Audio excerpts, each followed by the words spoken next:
La jeunesse qu'on a en soi, j'appelle ça la jouvence. J'appelle jouvence cette capacité d'avoir l'œil qui brille à n'importe quel âge, d'être gourmand de la vie. Donc cette jouvence doit être distinguée du jeune en termes sociologiques, grosso modo entre 15 et 30 ans. En dessous de 30 ans, quand la personnalité se cherche. Si je dois définir la jouvence, cette jeunesse qu'on peut tous avoir, c'est la capacité résurrectionnelle, c'est pas chrétien hein, comme mot, mais on est jeune quand la vie qui nous donne des claques ne nous tue pas et qu'on arrive à renaître.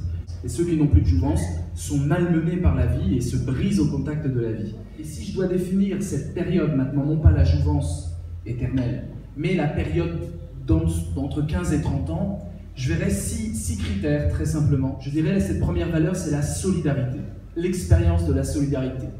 Deuxième valeur, on s'intéresse à s'épanouir. On comprend qu'on peut travailler du sport et devenir bon en sport, travailler de la musique et devenir bon en musique, travailler de l'informatique et devenir bon en informatique. Et donc c'est une période où on va croître, où on va être, deuxième valeur, dans l'épanouissement.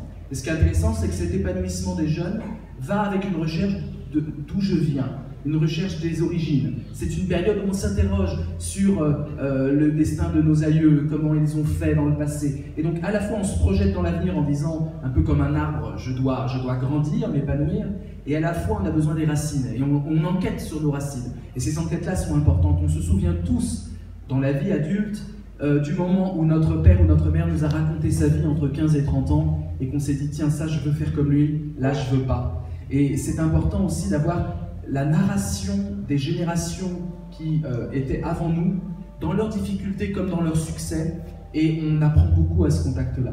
Troisième valeur, l'imagination. La jeunesse est une période d'imaginaire, de poésie, de romantisme, de rêve.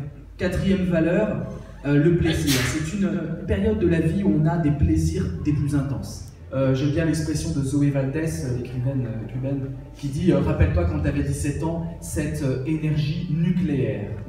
C'est une centrale nucléaire tout le temps. On écoute la musique comme jamais on l'écoutera plus tard. On a des extases musicales terribles. Alors peut-être qu'au Maroc ça dure plus longtemps, hein, parce que voilà, vous avez toute une tradition, mais en tout cas voilà, on a des extases musicales, des extases d'amour. Les histoires d'amour entre 15 et 30 ans, c'est de la folie. Et donc une exacerbation du plaisir.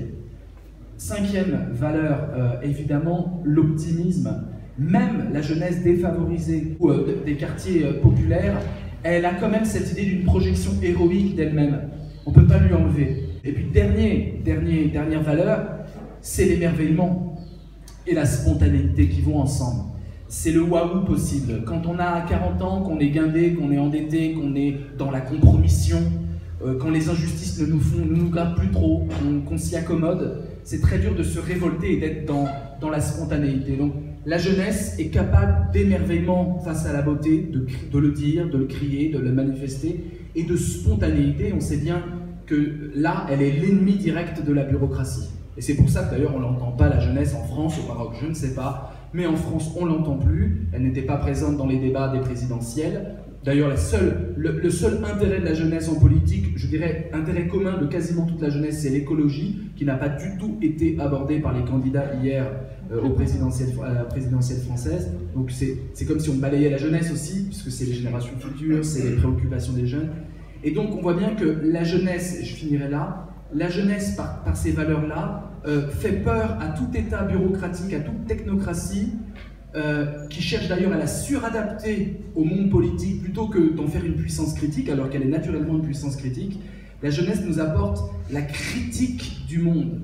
Et donc dans un État ou une société qui n'accepte pas la critique, la jeunesse c'est l'ennemi, non pas à abattre parce que c'est notre avenir, mais l'ennemi à télé-réaliser, hein, on la met dans la télé-réalité, on en fait des clowns. L'ennemi à acheter, quand la jeunesse est trop subversive, on lui met de l'argent sur la table et on l'embourgeoise extrêmement vite et on l'enferme dans la bulle dont vous parliez. La jeunesse est une puissance critique qui ne plaît pas aux sociétés technocratiques, voilà grosso modo.